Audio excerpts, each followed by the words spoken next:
यजामहे सुगन्धिं पुष्ट्यवर्धनम् उर्वारुकमिव बन्धनान् मृत्योर्मुक्षीयमामृतातो मृत्युञ्जेश्वराय नमः।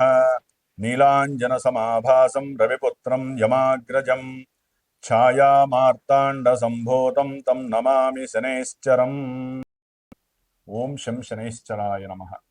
జ్ఞానసిద్ధిని వీక్షిస్తున్నటువంటి ప్రేక్షక మహాశయులందరికీ కూడా శని యొక్క అనుగ్రహము, మృత్యుంజయేశ్వరుడి యొక్క అనుగ్రహముతో మీరు పడుతున్నటువంటి కష్టాలన్నీ తొలగిపోయి ఎంతో ఆనందకరమైనటువంటి జీవితము శని భగవానుడు మీరు చేసే కర్మల ద్వారా ప్రసాదించాలని ఆశిస్తూ ముఖ్యంగా ఈ వీడియోని ఎవరైతే గనక స్కిప్ చేయకుండా పూర్తిగా చూడండి. అది ఎన్ని నిమిషాలు అనేది కాదు, ఎందుకంటే కాలాన్ని శాసించేవాడు, కాలం లోపల మనల్ని అందరినీ కూడా ఇబ్బందులు పెట్టేవాడు, ఆనందపరిచేవాడు శని భగవంతుడు మాత్రమే మనకున్న నవగ్రహాలలో.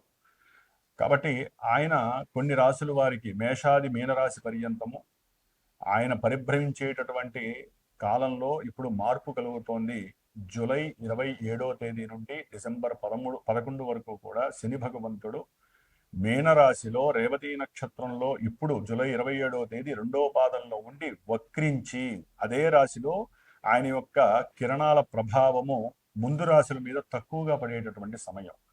దాదాపుగా అక్టోబర్ 9వ తేదీ వరకు కూడా రేవతి నక్షత్రం 1వ పాదం అంత్యం వరకు ఉండి తర్వాత తన యొక్క సొంత నక్షత్రమైనటువంటి ఉత్తరాభాద్ర నక్షత్రంలోకి ప్రవేశించి డిసెంబర్ 11 వరకు కూడా కొన్ని రాశుల వారిని అతలాకుతలం చేస్తూ ఆల్రెడీ ఏలినాడు శని అష్టమ అర్ధాష్టమ శనిని అనుభవిస్తూ ఎవరికైతే శని మహర్దశ శని అంతర్దశలు విదశలు జరుగుతున్నాయో, ఎవరైతే మకర రాశి, కుంభరాశి, లేకపోతే మేషరాశి, మీనరాశి, సింహరాశి, అట్లాగే ధనుస్సు రాశి, కన్యారాశి, ఇట్లా ఏలినాడి ఇలాంటి శని ప్రభావాలు ఎవరైతే తీవ్రంగా ఎదుర్కొంటున్నారో వారందరికీ కొంత ఓదార్పుని, కొంతమందికి అంటే భావాల పరంగా ఆయన యొక్క దృష్టి తగ్గడం ద్వారా విశేషమైనటువంటి కారకత్వాలతో ఆయన ప్రయాణం సాగుతూ ఉంటుంది.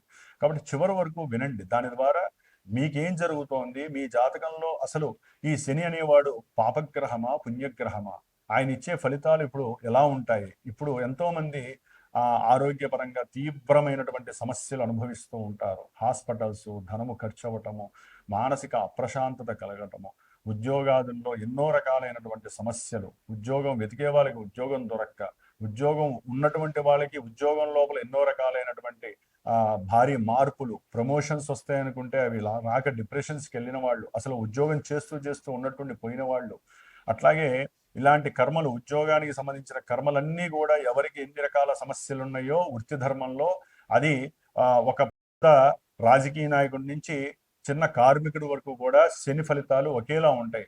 ఎప్పుడు వారి యొక్క జన్మజాతకంలో లగ్న శని మంచివాడా చెడ్డవాడా ఇది గనక గమనించి అక్కడ శని వక్రించి ఉంటే ఫలితాలు ఏంటి, వక్రం లేకుండా రుజుమార్గంలో ఉంటే ఆయన ఏం చేస్తాడు, ఆయన దృష్టిల ప్రభావం ఏ రాశుల మీద పడితే ఆ లగ్నం వాడికి, ఆ రాశి వాడికి ఇప్పుడు ఆయన వక్రించడం ద్వారా ఏ ఏ ఫలితాలు తీవ్ర రూపం దాలుస్తాయి, ఏ ఏ ఫలితాలు వారికి అనుకూలమైన ఫలితాలు కలుగుతాయి.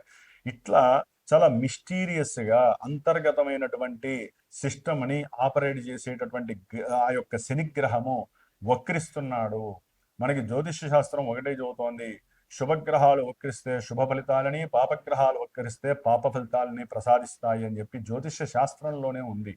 అయితే ఇప్పుడు ఈ రాశి వారికి వక్రించడం ద్వారా ఈయన వెనకాల ఉన్నటువంటి రాశి ఫలితాలు ఇస్తాడు అనేటటువంటిది ఏ శాస్త్రంలో లేదు. అక్కడ ఏంటంటే ఆయన రుజుమార్గంలో ప్రవేశించేటప్పుడు ఆయన యొక్క దృష్టి డిగ్రీస్ పరంగా ఉంటుంది.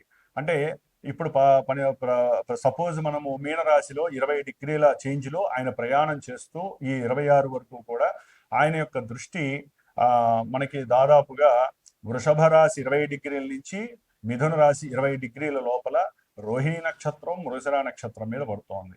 ఇప్పుడు అదే కొంతమందికి ఈ యొక్క శని భగవంతుడు 13 డిగ్రీలు డిసెంబర్ 11 వరకు కూడా 13వ డిగ్రీకి వస్తాడు. ఈ 7 డిగ్రీల కాలంలో ఆయన వెనక్కి వస్తున్నప్పుడు ఆ యొక్క మిథున రాశిలో 20 డిగ్రీల మీద పడేటటువంటి మృగశిర నక్షత్రము మీద నుంచి అట్లా వచ్చి దాదాపుగా అదే రాశి మీద పడుతుంది, అదే నక్షత్రం మీద పడుతుంది. పాదాల మార్పు వలన ఎవరి జాతకాలలో ఏ నక్షత్ర పాదము ఏ రకమైనటువంటి ఇబ్బందులు కలుగజేస్తుందో ఇక్కడ శని అది కలుగజేస్తూ ఉంటాడు. అది తెలుసుకోవడానికి మీరు స్కిప్ చేయకుండా పూర్తిగా ఈ యొక్క వీడియోని విన్నట్లయితే మేషరాశి వారికి ఎలా ఉంటుంది, వృషభ రాశి వారికి ఎలా ఉంటుంది, ఇవన్నీ తెలుసుకోవచ్చు. ఎందుకంటే దీని ద్వారా సపోజు ఇప్పుడు కొంతమంది జన్మజాతకాన్ని చూపించుకుంటారు, వివాహం గురించి, ఉద్యోగం గురించి, విదేశీయానం గురించి, లేకపోతే పిల్లలు పుట్టట్లేదని, లేకపోతే అనుకున్న కార్యాలు ముందుకు వెళ్ళట్లేదని. ఎన్ని సమస్యలు అంటే తెల్లారులేస్తే నాకు ఎంతో మంది ఫోన్లు చేసి నేను ఎన్నో జాతకాలు చూస్తున్నప్పుడు అక్కడ కలిగే ఇబ్బందులు మొత్తం శని వలన కాదండి, వేరే గ్రహాలు దశలు అంతర్దశలు ఆపరేట్ అయినప్పుడు కూడా ఈ యొక్క శని భగవంతుడు ఏలినాటి శనిగా వచ్చినప్పుడు, అర్ధాష్టమ శనిగా వచ్చినప్పుడు, ఇలా వక్రించినప్పుడు కన్యారాశి వారికి జూలై 27 నుంచి డిసెంబర్ 11 వరకు పంచమాధిపతి షష్ఠాధిపతి అయినటువంటి శని భగవంతుడు మిశ్రమ శుభకారకుడై సప్తమ భావంలో ఉండి వివాహ ఆలస్యాన్ని చేస్తూ ఎప్పటికైనా సరే వివాహం అయిపోతుందిలే అని చాలామంది ఎదురు చూసేవాళ్ళు ఉన్నారు. అట్లాగే వ్యాపారపరమైనటువంటి విషయాలలో, పెట్టుబడుల విషయాలలో వీరు సంప్రదింపులు జరుగుతూ తొందరలో మనకి వ్యాపార సంబంధిత అనుకూలతలు కలుగుతాయి, చక్కగా ధనాన్ని ఆర్జించవచ్చు, మనకంటూ మంచి రోజులు ప్రారంభం అవుతున్నాయి అనుకున్న కన్యారాశి వాళ్ళు కూడా చాలామంది అనుకూలవంతులు కూడా ఉండొచ్చు.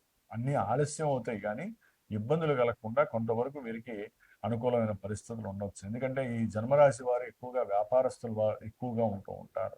ఉద్యోగస్తులు కూడా కొంత ఇబ్బందులు పడే వాళ్ళు చాలామంది ఉంటారు అవతల వ్యక్తుల వలన ఇప్పుడు ప్రజెంట్. అయితే ఇదే కన్యారాశి వారికి శని సప్తమంలో ఉండి వక్రించడం ద్వారా వివాహ ప్రయత్నాలలో కొన్ని రద్దు జరుగుతాయి.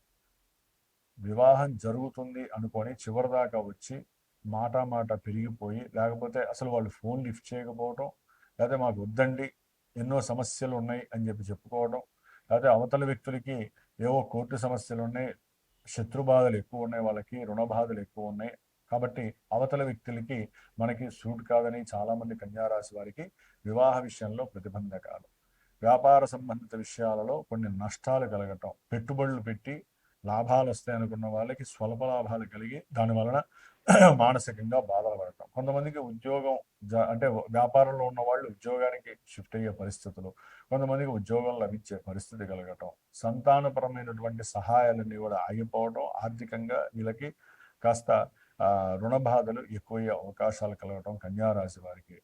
ఎందుకంటే మనకి ముఖ్యంగా కన్యారాశి వారందరికీ మానసికమైనటువంటి దోషాలు కొంతవరకు క్రియేట్ అవుతున్నాయి.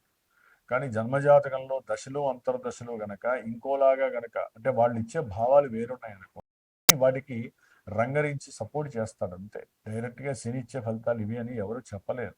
ఎందుకంటే జన్మజాతకం మనకి తెలియకపోయినా జన్మజాతకం అనేది ఒకటి ప్రిపేర్ అయ్యి జరుగుతూనే ఉంటుందండి. కానీ గోచారంలో మరి వాళ్ళకి అన్ని పర్ఫెక్ట్గా అదే నక్షత్రము అదే రాశి అయ్యి ఉంటే కదా వాళ్ళకి ఇవన్నీ జరగాలి. మరి కొంతమందికి జరగట్లేదు. అందుకనే జరిగినా జరగకపోయినా ఇందాక నేను మొట్టమొదటి చెప్పినట్లుగా ఎవరికైతే గనక ఉద్యోగ వ్యాపార సంబంధిత విషయాలలో ఎదురు దెబ్బలు జరుగుతున్నా, వివాహ వ్యవస్థలో ఇబ్బందులు జరుగుతున్నా, ఇప్పుడైతే కనుక కొంతమందికి విడాకులు అవ్వటానికి కన్యారాశి వారికి శని పూర్తిగా సహకరిస్తున్నాడనే చెప్పాలి. అట్లాగే సంతాన సంబంధిత విషయాలలో కొంత ఇబ్బందులు కూడా ఎదురవుతాయి. అంటే ఫెయిల్ అవటం సంతాన పరంగా, లేదా ఉన్నటువంటి సంతానము మాట వినకపోవటం, వారి యొక్క అలవాట్ల విషయంలో తేడాలు రావటం, చదువు ఎందుకు కాన్సన్ట్రేషన్ తగ్గటము, ఇలాంటివి కూడా జరుగుతాయి. అక్టోబర్ 9 వరకు కూడా ఈ కన్యారాశి వారికి వ్యాపారపరమైనటువంటి విషయాలలో కాస్త నష్టాలు కలగడానికి అవకాశం ఉంటుంది. అప్పులు తీసుకొచ్చి పెట్టుబడి పెట్టే అవకాశం ఎక్కువగా ఉంటుంది, లాభాలు రావు.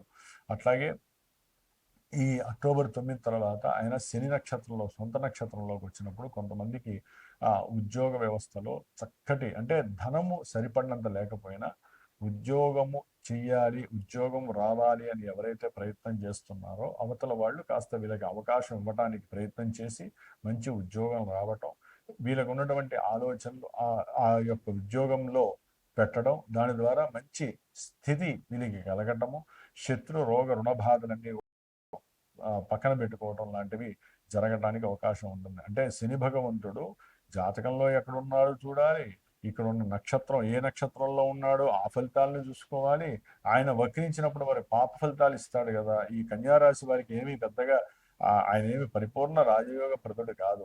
ఆయన యోగ ప్రదుడైనా ఎప్పటికైనా ఆయన పాపే. పాపి ఎప్పుడు కూడా శుభత్వాన్ని ఇవ్వలేడు. ఆ యొక్క పాప ఫలితాన్ని కొంత తగ్గే అవకాశం ఉంటుంది. అంతేగాని శుభ ఫలితాన్ని ఎప్పుడు కూడా శని ఇవ్వడు. ఒకవేళ ఇచ్చాడు అంటే అది జన్మజాతకంలో ఆయన యోగకారకుడు అయితే తప్ప ఎవరికి ఇవ్వరు. కాబట్టి కన్యారాశి వారు కొంచెం శని వక్రించాడు కాబట్టి కొంచెం జాగ్రత్తగా ఉండటానికి ప్రయత్నం చేయండి. ఏదైనా ఛాన్సెస్ వస్తే కనుక ఆ ఛాన్సెస్ని మిస్ కాకుండా చూసుకోండి. ఇచ్చేటటువంటి అవకాశం ఉన్నప్పుడు అప్పులు తీర్చేసుకొని బయటపడండి. సాధ్యమైనంతకు ఆహ్లాదంగా ఉండే ప్రయత్నం చేయండి. సంతానంతో మీకున్నటువంటి భావాలు పంచుకునే ప్రయత్నం చేయండి. ఎక్కువగా అపోహలు కానివ్వండి, ఆలోచనలు కానివ్వండి ఎక్కువగా చేయకండి. ఆరోగ్యం ఇవ్వబడే అవకాశం ఉంటుంది. అనుకున్న అభీష్టాలు ప్రమోషన్స్ రాకపోయినా బాధపడకండి. మీరు ఏదైనా మీ జాతకంలో ఇబ్బందిగా ఉందంటే నన్ను సంప్రదించండి. మీ జాతక విశ్లేషణ నేను చేస్తాను. మీకు ధైర్యాన్ని ప్రసాదించడానికి ఆ గ్రహాలు నాకు ఏ విధమైన శక్తినిస్తే ఆ విధంగా చేస్తాను. సరే, జన్మజాతకాలు చెప్పుకోవడానికి మా దగ్గర బేస్ ఏది లేదంటే, మాకంటూ ఏది లేదు డేట్ ఆఫ్ బర్త్లో అనుకుంటే చక్కగా ఇందా నేను చెప్పిన ఈ శని చేసే ప్రతి సమస్యకి విరుగుడు ఆయనే కాబట్టి ఆయనకి సంబంధించిన జపము హోమము చేసుకోండి. చక్కగా ఆ యంత్రాన్ని మీకు ఇస్తాను. ఆ యంత్రాన్ని మీరు కనుక దగ్గర పెట్టుకున్నట్లయితే శని వలన కలిగేటటువంటి ఆలస్యాలు, శత్రుబాధలు, రోగబాధలు, ఈతి బాధలు అన్నీ తొలగిపోయి కొంతన్న మనం సేఫ్ జోన్లోకి వెళ్ళటానికి ఈ వైబ్రేషన్ సంఖ్యలు కలిగినటువంటి శని యంత్రం మిమ్మల్ని ఎప్పుడూ కూడా రక్షిస్తూనే ఉంటుంది. ఓం శం శనైశ్చరాయ నమః.